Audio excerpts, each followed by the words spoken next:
오늘 고린도전서 14장 1절에서 25절 말씀 가지고 방언과 예언의 은사에 대해서 함께 말씀을 나누겠습니다. 교회는 예수 그리스도를 구주로 믿고 구원받은 성도들이 예수 그리스도를 머리로 하여 각각 지체로 구성되어진 예수 그리스도의 몸입니다.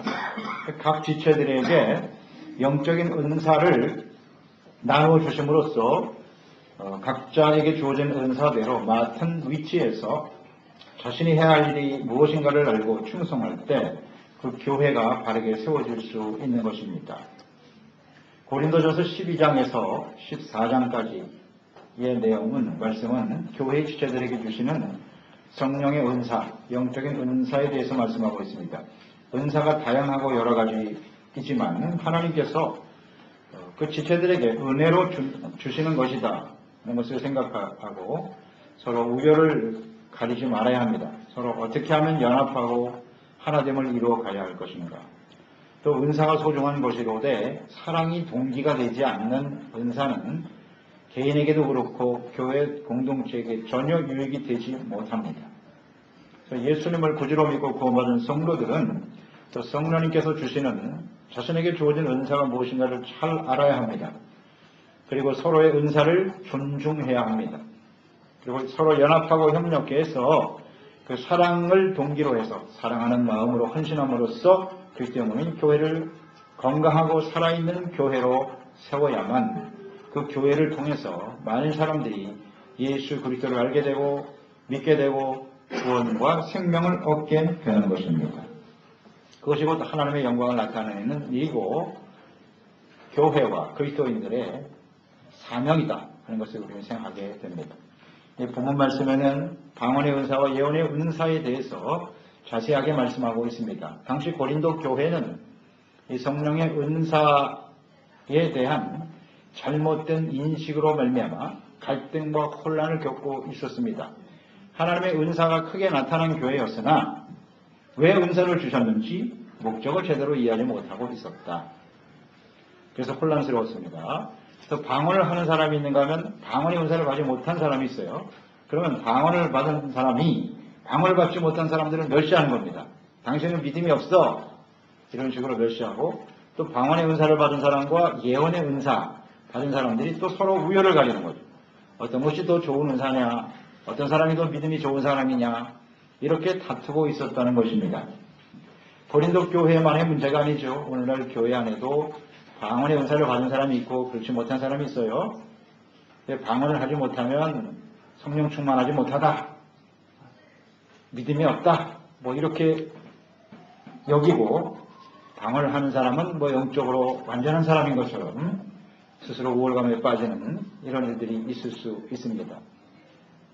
그래서 교회는 하나님께서 세우신 공동체인데 그 지체들에게 각자 은사를 신이 나누어 주셨기 때문에 절대로 우열을 가져서는 안 됩니다. 서로를 존중하고 연합하고 협력하는 것이 하나님의 뜻이죠. 14장 1절에 보면 사랑을 추구하며 신령한 것을 사모하되 특별히 예언을 하려고 하라 이렇게 말씀하고 계십니다. 이 방언의 은사 또 예언의 은사에 대한 바른 이해를 통해서 그리스도의 몸인 교회를 바르게 세우기 위해서 무엇보다도 사랑이 동기가 되어 주님을 섬기도록 더 좋은 은사를 사모하는 마음으로 헌신하는 그런 성도들이 되어야 하겠습니다. 첫째, 방언과 예언의 은사의 차이점에 대해서 말씀하고 있습니다. 방언의 은사는 하나님께서 성령님을 통해서 주시는 은혜로우신 영적인 선물인데요. 이 방언의 은사를 받았다고 해서 잘못하면 영적인 우월감에 빠질 수가 있어요. 이것을 조심해야 합니다. 방언의 은사를 받았다고 해서 내가 완전히 성령 충만하고 언제든지 믿음이 좋은 사람이냐? 완전해진 것이냐? 그렇지 않습니다.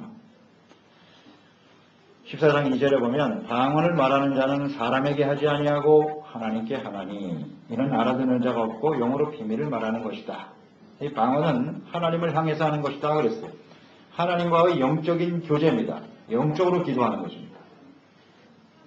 또 하나님의 비밀을 하나님과 함께 나누는 것이죠. 그렇기 때문에 이 방언은 통역이 없으면 사람들이 이해할 수가 없어요. 자기가 기도하는 사람도 무슨 말을 하는지도 모르고 역시 듣는 사람조차도 이해할 수가 없습니다. 반면에 예언의 은사는 예언은 사람들에게 하는 것이죠. 듣는 사람들이 다 이해할 수 있습니다. 방언은 자기 자신에게 덕을 세우지만 예언은 교회에 덕을 세운다. 이렇게 말씀하고 있죠. 방언이 개인에게 덕을 세우고 영적인 유익은 줄 수 있지만은 교회 공동체에 이 말을 자체를 알아듣지 못하기 때문에 다른 사람에게 덕을 줄 수는 없다. 그러나 예언은 사람들에게 또 교회 지체들에게 많은 유익을 주고 덕을 세울 수 있다는 것입니다. 이 방언 역시 성령님께서 주시는 영적인 선물이기 때문에 표적으로 주시는 선물이죠. 이것을 가치 없다라고 말할 수는 없어요. 하나님이 주신 선물이고 능력이니까 이것을 가치 없게 여기거나 거부하거나 혹은 방언하는 것을 금해서도 안 됩니다. 하지만 방언은 통용이 되지 않는다면 예언을 하는 것보다 교회와 성도들에게 덕을 세우지 못한다라는 것은 아주 분명합니다. 3절 말씀에 보면 그러나 예언하는 자는 사람에게 말하여 덕을 세우고 권면하며 위로하는 것이요 라고 말씀하고 있죠. 예언의 은사는 사람에게 말하는 것이고 그 예언이라고 하는 것은 하나님의 뜻 또 하나님이 어떤 분이신지 어떤 생각을 가지고 계시는지 장차 되어질 일들에 대해서 성도들에게 가르쳐주고 선포하는 은사입니다. 이 예언의 은사가 무분별하게 남용되어짐으로 인해서 종종 교회와 성도들에게 혼란을 일으키고 있는 것도 사실입니다. 분명한 것은 예언이라고 하는 것은 성경 말씀, 기록된 하나님의 말씀이 근거가 되어야 합니다. 하나님께서는 성경을 통해서 예언의 말씀을 우리에게 남기셨어요. 성경에 기록한 이 예언이 완벽한 예언이에요. 더 이상 다른 예언은 필요 없습니다.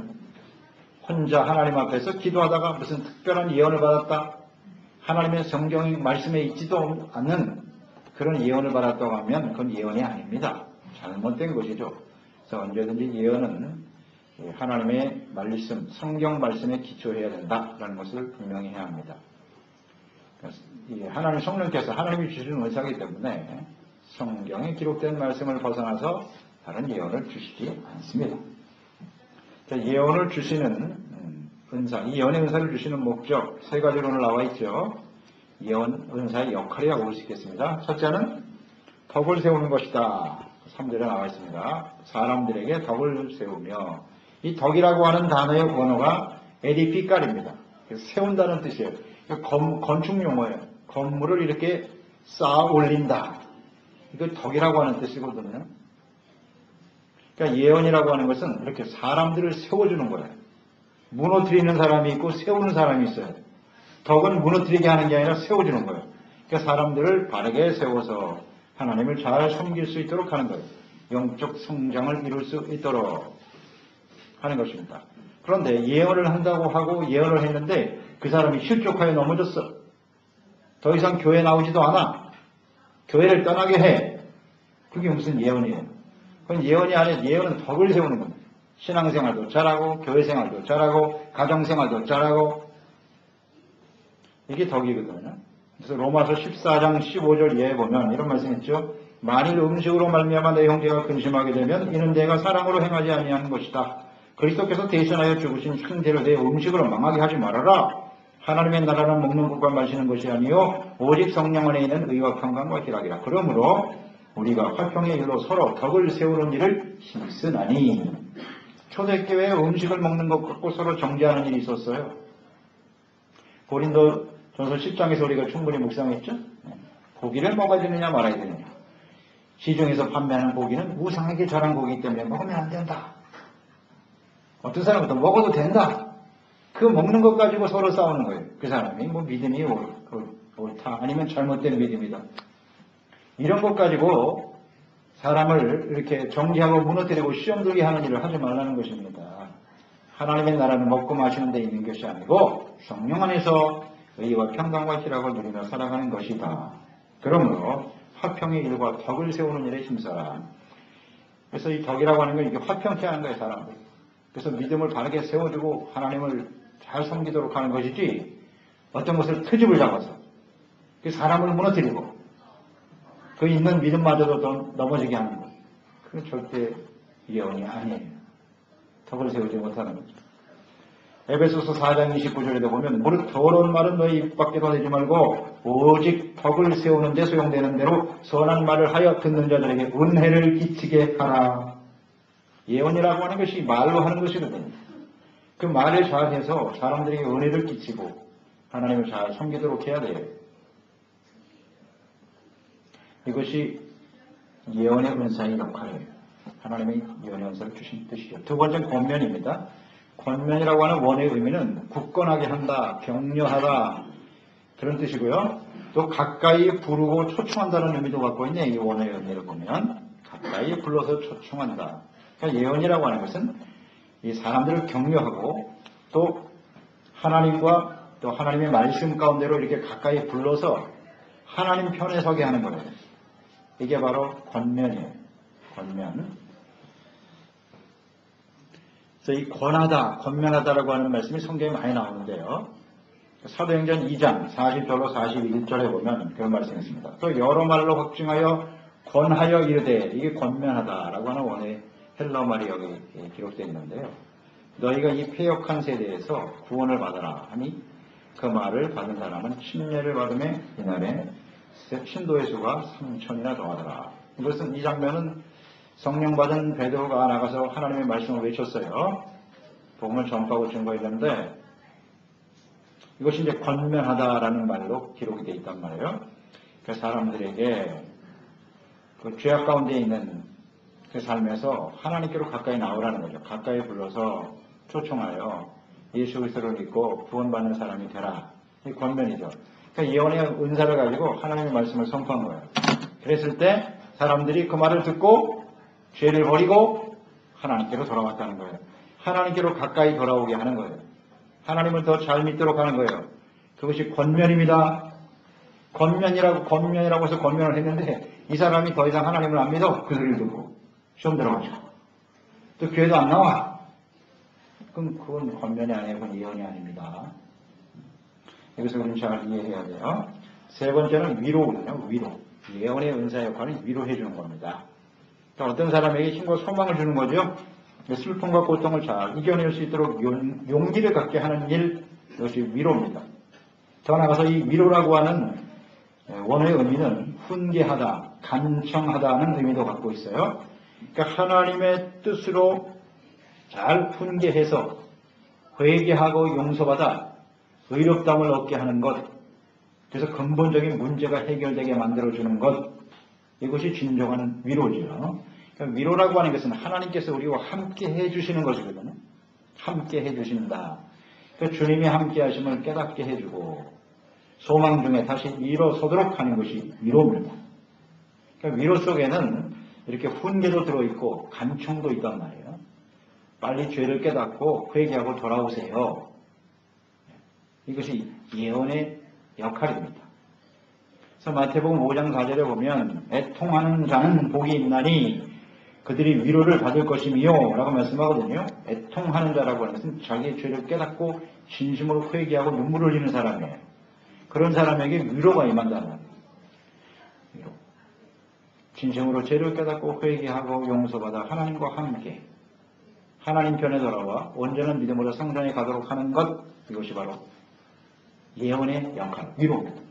그래서 우리가 성경에 보면 선지서들이 많이 나와 있죠. 그게 다 예언서거든요. 선지자들이 하나님의 말씀을 선포하는 내용인데 그 내용들이 다 이와 같은 유형으로 돼 있어요. 때로는 강력한 책망의 말씀들이 많이 나타납니다만 그 책망이라고 하는 것이 진정한 위로거든요. 훈계거든요. 내가 지금 잘못된 길을 가고 있으니까 빨리 죄를 버리고 하나님께로 가까이 나와 하나님이 주시는 은혜와 축복을 누리며 살자. 그것이 바로 예언입니다. 예언의 은사는 이렇게 많은 사람들에게 유익을 줄 수가 있는 것이죠. 그래서 5절 말씀에 보면 14장 5절 나는 너희가 다 방언 말하기를 원하나 특별히 예언하기를 원하노라. 만일 방언을 말하는 자가 통역하여 교회의 덕을 세우지 않는다면 예언하는 자만 못하니라 그랬어요. 이것이 방언과 예언의 차이거든요. 그러니까 모두가 다 방언 말하기를 원한다 그랬어요. 방언의 은사도 주님이 주시는 곳이니까. 그래서 개인적으로 영적으로 덕을 세우는 거 필요합니다만은 만약에 통역하지 않는다면 교회에 덕을 세울 수가 없다라는 것을 우리가 인정하고 많은 사람들에게 하나님을 잘 믿고 바르게 세워가는 데 필요한 예언의 은사들이 더 좋지 않겠느냐, 좋은 것이다 라고 분명히 말씀해주고 있는 것입니다. 따라서 두 번째로 교회의 덕을 세우기 위해서는 더 나은 은사를 사모하는 것이 맞다 이렇게 말씀하고 있죠. 방언의 은사도 주님께서 주신 선물입니다. 하지만 방언의 은사를 받았다고 해서 영적인 우월감을 가지고 교만해지지 않도록 해야 합니다. 그것으로 끝이 아니에요. 또 교회의 덕을 세우기 위해서는 이 방언의 은사와 관련돼서 두 가지 문제점에 대해서 분명히 권면을 하고 있습니다. 그 두 가지를 이렇게 정리할 수 있어요. 첫째는 통역의 은사와 함께하지 않는 한 방언의 은사는 교회 안에서 의사소통이 불가능하다는 것입니다. 서로 공감할 수 없다는 거예요. 그래서 몇 가지 신뢰를 들어 말씀을 하고 있죠. 6절에 보면 그러니 형제들아 내가 너희에게 나아가서 방언으로 말하고 계시나 지식이나 예언이나 가르치는 것으로 말하지 아니하면 너희에게 무엇이 유익하리요. 하나님의 말씀을 증거하고 설교하는데 알아들을 수 있는 말로 설교하는 게 아니라 방언으로 막 설교를 하는 거예요. 그러면 알아들을 수가 있겠습니까? 전혀 이해가 안 되죠. 또 피리, 검은 것과 같은 악기를 예를 들었어요. 그 음이라고 하는 것이 각자 악기마다 음이 있는 것인데 그것이 서로 이렇게 조화를 이룰 때 좋은 음악이 나오는 것이지. 이것이 전부 혼합되어서 말이죠. 서로 그 소리를 분별하지 못하고 낸다면 그것이 무슨 유익이 있겠느냐. 나팔의 예를 들었습니다. 나팔 소리는 정확하고 분명하게 불어줘야 돼요. 사람들이 알아들을 수 있도록 불어야지. 그래야 전쟁을 준비하지 않겠느냐? 중구난방으로 그냥 제멋대로 불어 제끼면 아무 유익이 없다는 거예요, 사람들에게. 방언이 바로 그와 같다라고 말씀해주고 있네요. 세상의 모든 소리가 다 뜻이 있다. 방언도 역시 그 뜻을 알지 못한다면 알 수 없는 말을 하는 외국인과 같다. 통역이 없으면 전혀 이해할 수가 없죠. 우리가 모르는 사람, 외국인과 대화를 한다라고 했을 때 방언이 바로 그와 같은 것이다. 통역의 방언, 그것이 필요하다. 의사소통이 되지 않는다라는 것을 인정하라. 그래서 영적인 은사를 사모하는 정도는 교회의 덕을 세우는 일에 필요한 더 나은 은사를 갖도록 하나님께 기도하라는 것입니다. 그러니까 방언 자체가 의사소통이 안 되기 때문에 우리는 더 나은 은사는 뭐냐? 방언, 통역의 은사가 필요하다. 그것을 하나님께 간구하고 기도하는 사람이 되어라는 것입니다. 그러니까 본인도 방언으로 기도하면서 통역의 은사가 나타나서 그 하나님의 뜻이 무엇인가를 분별하면 유익이 될 것이고 또 방언으로 기도할 때 다른 사람이 통역 은사가 있어서 그것을 함께 통역해주면 서로에게 큰 유익이 된다. 문제는 하여튼 의사소통이 안 된다는 거. 또 두 번째 방언의 문제는 기도하거나 찬송할 때 방언으로 기도하거나 찬송을 할 때 그 뜻이 전달되지 못함으로써 어떤 인격이나 마음에 자기 자신도 그렇고 많은 사람들에게 이렇게 좋은 영향을 줄 수가 없다는 거예요. 교회 안에서 기도와 찬송은 모든 지체들이 함께 예배하며 섬기는 일인데 기도라고 그랬으니까요. 대표 기도하는 사람이 방언으로 기도하면 다른 성도들은 전혀 알아들을 수가 없습니다. 근데 대표 기도라고 하는 것은 모든 사람들, 모든 성도들이 마음을 모아서 함께 기도하는 것이거든요. 잘 아시죠, 여러분? 대표 기도는 한 사람이 공중에서 대표로 자기가 난 이렇게 기도를 잘해요. 난 이렇게 기도합니다. 그게 기도가 아니에요. 노석들어옵니다. 우리가 함께 마음을 모아서 하나님께 기도드리는 거예요. 그게 대표 기도라고요. 그런데 거기서 그냥 방언으로 혼자 기도를 해버리면 남은 이 사람들은 뭐예요? 마음이 모아지질 않아요. 바른 기도를 드릴 수가 없어요. 또 방언으로 축복 기도를 해준다고 보세요. 그러면 무슨 기도를 해주는지 몰라요, 듣는 사람이. 그러니 아멘을 할 수가 없어. 그 방언 기도의 한계입니다. 감사 찬양도 함께 할 수가 없다. 이것이 분명하죠. 14절 15절 말씀 보세요. 내가 만일 방언으로 기도하면 나의 영이 기도하는 것이고 나의 마음은 열매를 맺지 못한다. 그러면 어떻게 할까? 내가 영으로 기도하고 또 마음으로 기도하면 내가 영으로 찬송하고 또 마음으로 찬송하리라. 방언은 영으로 드리는 기도란 말이죠. 그 뜻을 이해하지 못하거나 전달되지 못하면 자기 자신에게도 그렇고 다른 사람들의 마음과 인격에 영향을 주지 못한다. 자, 이 부분을 잘 생각해 보세요. 방언으로 기도하면 영적인 유익이 있다고 보는데요. 그러나 마음에는 열매를 맺지 못한다. 무슨 뜻이냐면 방언 기도하는 사람들 보세요. 방언으로 열심히 기도를 많이 하는 것 같은데 인격적으로 보면 전혀 변화가 안 됐어. 은혜가 안 돼. 그런 사람들이 있어요? 없어요? 우리 주변에 얼마든지 볼 수 있죠. 방언 기도를 하고 나는 성령 충만하다고 자랑하는 것 같은데 마음과 인격은 전혀 아니거든요. 이럴 수가 있다는 겁니다. 그 기도하는 뜻을 제대로 이해하지 못하고 하면 우리 마음에는 열매를 맺지 못한다. 그것이 곧 인격에 완전한 인격을 갖춘 사람이 되는 것이냐? 그렇지 않다라는 것입니다. 이것이 방언의 한계죠. 그럼 방언의 연사가 필요 없는 것이냐? 그렇지 않습니다. 하나님이 주시는 영적인 선물이기 때문에 또 지체들에게 필요하여 주시는 것이기 때문에 우리는 그것을 감사함으로 받고 방언을 통해서 개인적으로 하나님과의 관계 속에서 영적으로 잘 성숙해가는 것은 필요하겠죠. 그리고 거기에 통역이 주어진다면 훨씬 더 우리에게 많은 유익을 줄 수 있다는 걸 생각하는 겁니다. 따라서 방언을 부인하거나 하지 못하도록 금하는 일은 교회 안에서는 있어서는 안 되고요. 사도 바울도 자신이 방언으로 많이 기도한다고 고백하고 있죠. 18절에 보면 내가 너희 모든 사람보다 방언을 더 말함으로 하나님께 감사하노라. 방언 기도를 많이 했어요. 사도 바울도. 하지만 교회 안에서는 알아듣지 못하는 1만 마디 방언보다는 하나님의 뜻을 깨닫고 하나님의 말씀 가운데 온전히 순종하며 하나님의 뜻대로 주님을 섬기는 일, 이것이 훨씬 더 중요하다. 그게 19절 20절 말씀이죠. 그러나 교회에서 내가 남을 가르치기 위해 깨달은 마음으로 5마디 말을 하는 것이 1만 마디 방언으로 말하는 것보다는 나으니라. 자, 이 말씀은 방언 자체가 잘못됐다는 게 아니고요. 한계가 있단 말이죠. 사람들이 이해하지 못하기 때문에 마음으로 깨닫고 하나님의 뜻을 바르게 알고 전하는 몇 마디의 말이 훨씬 더 자신과 지체들에게 유익을 줄 수 있다는 것입니다. 그래서 이 방언의 은사와 예언의 은사가 이렇게 서로 차이가 있기 때문에 서로 우열을 가리고 갈등과 다툼을 일으키는 일은 그 20절의 말씀처럼 어린아이와 같은 사람과 같다는 거예요. 형제들아 지혜는 아이가 되지 말고 악에는 어린아이가 되라. 지혜는 장성한 사람이 되라. 이런 말씀하고 있죠. 서로 누가 더 높은 사람이냐 우열을 가리는 건 어린아이와 같은 미성숙한 태도, 서로를 존중하고 또 더 나은 은사를 사모하면서 방언하는 자는 통역하기를 또 더 나아가서 예언의 은사를 받아서 교회와 많은 사람들에게 덕을 주기 위해서 사모하는 지체들이 되어야 한다는 뜻이에요. 마지막 세 번째로 이 방언과 예언의 은사를 주시는 목적, 이 목적에 대해서 다시 한번 우리가 정리할 필요가 있어요. 방언은 믿지 않는 사람들에게 표적이 되는 은사다. 이렇게 말씀하고 있죠. 믿지 않는 자들에게 그랬어요. 그러니까 성령께서 사람의 어떤 혀를 다스려서 말하게 하시는 능력을 보여주심으로써 하나님께서 살아계신 분이심을 분명히 알게 한다는 거죠. 22절에 보면 그러므로 방언은 믿는 자들을 위하지 아니하고 믿지 아니하는 자들을 위한 표적이나 예언은 믿지 아니하는 자들을 위하지 않고 믿는 자들을 위함이니라. 이렇게 딱 말씀하셨네요.